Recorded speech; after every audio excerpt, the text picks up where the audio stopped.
The story begins with an elderly woman named Judy, who is watching TV while her nurse, Grace, is working in the kitchen. Suddenly, Judy notices a doll placed on a shelf. She climbs onto a stool to straighten it. After fixing the doll, she carefully steps down, but as she tries to move the stool back, she loses her balance, falls, and becomes unconscious.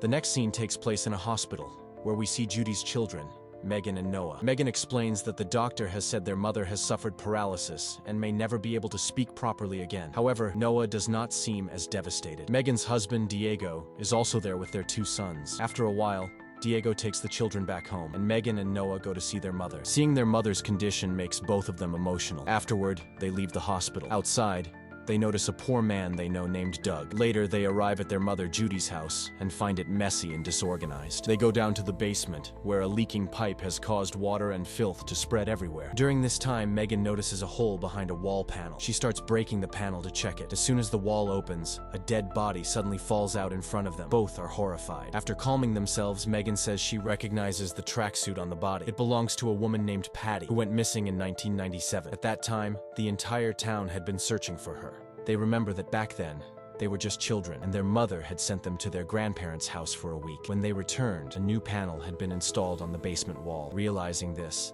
they become terrified, because they are convinced that their mother committed the murder. Megan insists they should immediately call the police, but Noah refuses, saying he does not want the family to be disgraced. He argues that the incident happened 30 years ago, and that the victim's entire family has died, except for one man they saw earlier on the street, Doug, who is now very poor. Noah reveals that his business is failing and he is drowning in debt. He admits that he had been relying on the inheritance money he would receive after their mother's death. If this truth comes out, they could face a legal case and might even have to sell the house. In that situation, they would be left with nothing. After hearing all this, Megan reluctantly agrees to stay silent. She returns to her own home, while Noah decides to stay at their mother's house. The next day, the siblings meet again and make a plan to get rid of the body. At midnight, they put the corpse into a plastic bag and place it in Megan's car. Under the cover of darkness, they drive to a deserted lake on the outskirts of the city and throw the body into the water. A few days later, Megan tries to return to her normal life. She drops her children off at school, but on her way back home, she hears shocking news. The news report says that the police have recovered an old skeleton from the lake and are treating it as a murder case. Hearing this, Megan's fear begins to grow. Later, the siblings meet at the hospital, where Noah tries to reassure her, saying that maybe the police will never find out whose body it is. But then they see a police officer named Zell standing in their mother's hospital room. The officer is questioning Judy, but Nurse Grace tells her to leave, saying she is disturbing the patient. After that, Officer Zell speaks with the siblings and informs them that the body found in the lake belonged to their neighbor, Patty. She asks them to inform her immediately if their mother remembers anything.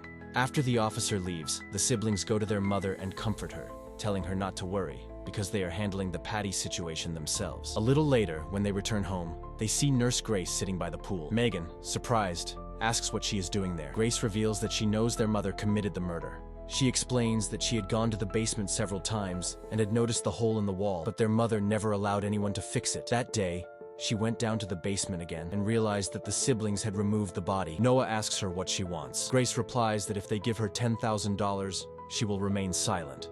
Meanwhile, Noah notices that Grace is wearing his mother's Rolex watch. He gets angry, but Grace calmly says that Judy gifted it to her. In the end, Noah reluctantly agrees to pay the money, and they decide to meet the next day at a diner. After Grace leaves, Megan thinks about arranging the money by using her savings and even her children's school fees. But Noah says there's no guarantee that Grace will leave them alone after getting paid.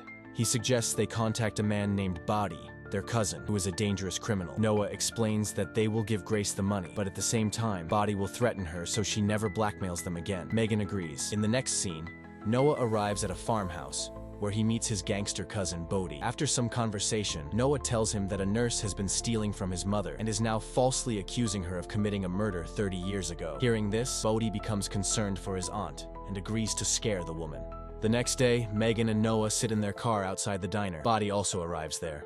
After a while, Grace shows up. Noah prepares to meet her, but Body says he will handle it alone. He takes the bag of money and walks inside. When Body meets Grace, she laughs and asks if the siblings sent him to intimidate her. At that moment, Body notices his aunt's Rolex on her wrist. He becomes furious and threatens that if anything happens to his aunt, he will slit her throat. After saying this angrily, he storms out. Grace also looks shaken. Body returns the money and tells them that Grace will not bother them anymore. Just then, they see Grace leaving the diner, and they grow worried that she might be heading straight to the police. Body says that even if she had taken the money, she would not have stayed quiet. People like her are always greedy. That same night, Noah is alone at home when the doorbell rings. He gathers the courage to open the door but is terrified to see Grace standing there with a large man. He quickly texts his sister. Grace threatens that she will force her way inside, so Noah, frightened, opens the door. He is trembling with fear. As soon as she enters, Grace snatches his phone and tells Megan that she has only 20 minutes to get there. Otherwise, she will immediately call the police. Hearing this, Megan panics and rushes out. After some time, she arrives at the house, but by then it is too late. Grace has already called the police. At that very moment, a police car arrives. Noah tells the officer that they heard some strange noises, so they called.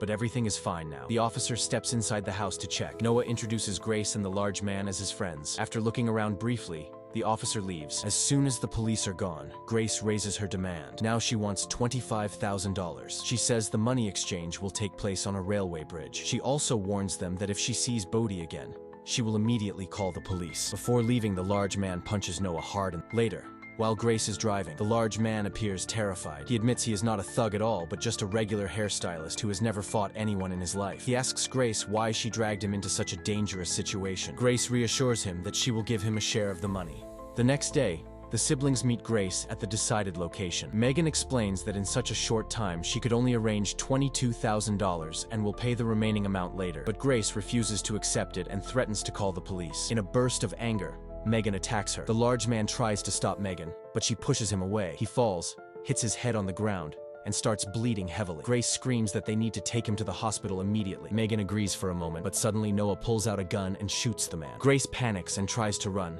but Noah shoots her as well, and she falls into the water. When the siblings return home, Noah is in shock. Megan tells him to wash his hands and change his clothes. Noah says he will call his lawyer and confess everything, but Megan insists he must not tell anyone. The next morning, the police arrive at the bridge and find both bodies. Officer Zell recognizes the nurse and later calls Megan and Noah in for interrogation. They claim they barely spoke to Grace. However, Officer Zell finds it suspicious that ever since the siblings returned to town, 3 bodies have been discovered, and each one is somehow connected to them. A few days later, during a family dinner, Bodhi shows up at Megan's house without informing anyone, which makes her uneasy. Bodhi deliberately brings up Grace's death and subtly unsettles his cousins. Before leaving, he invites everyone for Sunday lunch. The following day, the siblings discuss Bodhi's strange behavior. Noah suspects that Bodhi may have found out about the nurse's murder. He says Bodhi is unstable and could reveal their secret at any time, but Megan tells him not to overthink it and to try to forget what has already happened. Despite everything, Noah cannot control himself. He starts having nightmares and, to calm his nerves,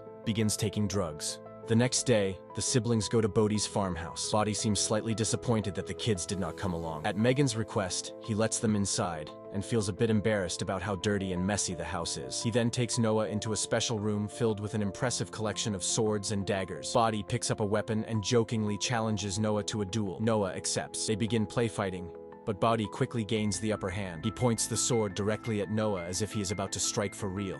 Then he laughs and says he was only joking.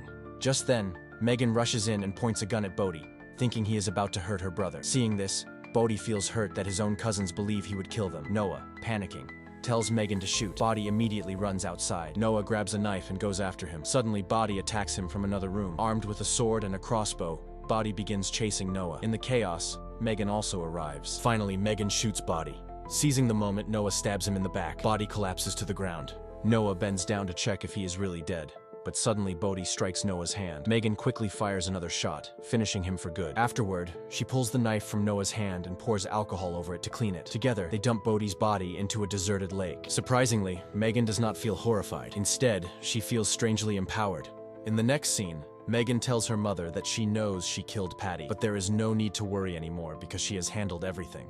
Later, when Megan returns to her mother's house, she is shocked to see Noah and Doug in the basement, casually playing video games. Doug reveals that Noah had told him everything honestly, but he is not angry and promises not to tell anyone. Suddenly, Megan attacks Doug and kills him. Noah, terrified, explains that he could not bear the weight of the crime, which is why he confided in Doug. He says he will go back to California and never return. However, Megan insists that he is not going anywhere. The siblings then wrap Doug's body in plastic and hide it in the same spot where their mother had concealed the previous body, replacing the panel afterward. Since the house can no longer be sold, Megan tells Noah to stay there and take care of their mother. Megan then returns to her daily life, and the story ends here.